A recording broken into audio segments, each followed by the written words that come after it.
धंदे तुम्ही गुजरातला नेताय, तर ते उद्योगधंदे गुजरातला गेल्यानंतर तुम्ही आम्हाला काय भीक दिल्यासारखं 1500 रुपये देताय, तर महाराष्ट्र हे कदापि मान्य करणार नाही। ही सरकारची योजना आहे। एक प्रश्न पूर्ण होऊ द्या। तुमचं सरकार आल्यावर ही योजना कंटिन्यू केली जाईल का? तसं पाहिलं तर केंद्र सरकार लोकसभेच्या निवडणुकीत जो आमच्या महाविकास आघाडीचा जाहीरनामा होता, त्याच्यात काँग्रेसचा जाहीरनामा होता, त्याच्यात तर लखपती दीदी म्हणजे याच्यात 8,500 रुपये महिना हे देणार होते आणि मग आम्ही देणार होतो। आणि जूनमध्ये निकाल लागल्यानंतर आमचं सरकार आल्यानंतर जुलैपासून ही योजना सुरू होणार होती। अर्थात केंद्रातल्या सरकारचा त्याला एक पाठिंबा मिळणार होता आणि म्हणूनच आत्ताची यांची जी योजना आहे ही त्या योजनेवरती आधारित आहे। पण त्यांनी मी पुन्हा एकदा सांगतो की 8,500, कारण आता केंद्रातही त्यांचं सरकार आहे, आमचं केंद्रात आलं असतं तर आम्ही 8,500 रुपये देणार होतो। आता केंद्रात त्यांचं सरकार आहे, मग तुम्ही 8,500 रुपये का देत नाही? आणि मग जसं मी म्हटलं तर बहिणीला तर तुम्ही द्या, पण भावांचं काय? त्याला तुम्ही ती जुनी जी योजना आहे कौशल्य विकास, त्याच्यात जे स्टायपेंड मिळणार आहे ती पुन्हा लाडका भाऊ म्हणून आणण्याचं थोतांड करताय, हे लोकांना काय कळत नाही?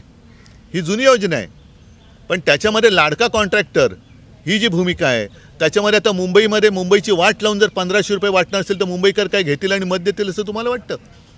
म्हणजे धारावीकरांचं आयुष्य आणखीन वाईट करणार, जो एका धारावीच्या 20 धाराव्या करणार, तसं शेतकऱ्यांना हमीभाव पाहिजे, तो हमीभाव मिळत नाही आहे। म्हणजे किती दिवस तुम्ही तुमच्यावरती अवलंबून या स्वाभिमानी महाराष्ट्राला ठेवणार?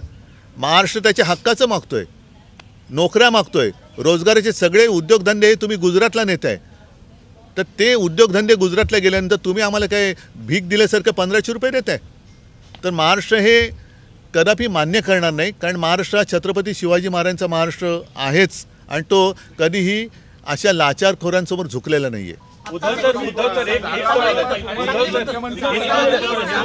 सांगलीचा वाद बैठक झाली, सांगलीचा वाद म्हटला, विशाल पाटील अशी बैठक झाली, चंद्रराजजी देखील होते, काय नक्की चर्चा झाली? लोकसभा निवडणुकीच्या नंतर ही पहिली बैठक होती। आता कुठे विशाल आणि विश्वजित आहेत का? गेले बघा, विशाल विश्वजित काय चंद्रर काय ही तरुण मुलं आहेत। आता कुठे काय चूक झाली तर मनात डूक ठेवून धरून ठेवणारा मी काय नाही आहे। त्यावेळेला जे घडायला नको ते घडलं, पण तरी एक गोष्ट नक्की की आम्ही भाजपचा पराभव हा तिकडे केला, भले आम्ही वेगळे लढलो, माझा चंद्रार पराभूत झाला त्याचं शल्य आहेच, पण भाजपा जिंकला नाही। आणि आता विशालसुद्धा महाविकास आघाडीच्या परिवारात जर येत असेल, आला असेल आणि पुढच्या विधानसभा असतील आणि पुढच्या वाटचालीमध्ये झालेल्या चुका पुन्हा होणार नसतील अशी जर का त्यांनी जर मला ग्वाही दिली असेल आणि खात्री दिली असेल, आम्हीसुद्धा आपलेच आहोत, तर मग मला असं वाटतं डूक धरून धरण्यात काय